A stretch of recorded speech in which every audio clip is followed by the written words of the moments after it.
സർക്കാരിനെതിരെ വീണ്ടും വിമർശനം ഉന്നയിച്ച് കോൺഗ്രസ് വക്താവ് വി ആർ അനൂപ്. സജീവ RSS പ്രവർത്തകനായ DS ശരത്തിനെ ഹൈക്കോടതിയിൽ ഗവൺമെന്റ് പ്ലീഡറായി നിയമിച്ചതിനെതിരെയാണ് വിമർശനം. ശരത്തിനെ എന്ത് മാനദണ്ഡത്തിന്റെ അടിസ്ഥാനത്തിലാണ് നിയമിച്ചതെന്നും അനൂപ് ചോദിച്ചു.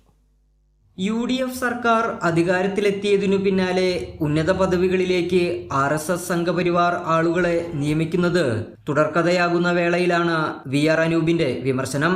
DS ശരത്ത് തൃശൂരിൽ നിയമം പഠിക്കുന്ന കാലം മുതൽ ABVP നേതാവായിരുന്നു എന്ന കാര്യം താൻ ഉൾപ്പെടെയുള്ള കോൺഗ്രസ് അഭിഭാഷകർക്ക് കൃത്യമായി അറിയാം.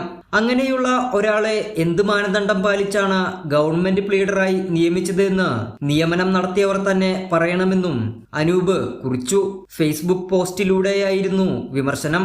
ഇപ്പോഴും കോൺഗ്രസുകാരുടെ കേസുകൾ ഫീസ് നോക്കാതെ വാദിക്കുന്ന നിരവധി അഭിഭാഷകന്മാർ പുറത്തുണ്ടെന്നും ഇവരെ പട്ടികയിൽ പോലും ഉൾപ്പെടുത്താതെയാണ് ശരത്തിനെ നിയമിച്ചതെന്നും അനൂപ് വിമർശിച്ചു.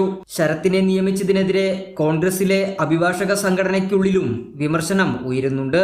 കൈരളി ന്യൂസ്, തൃശൂർ.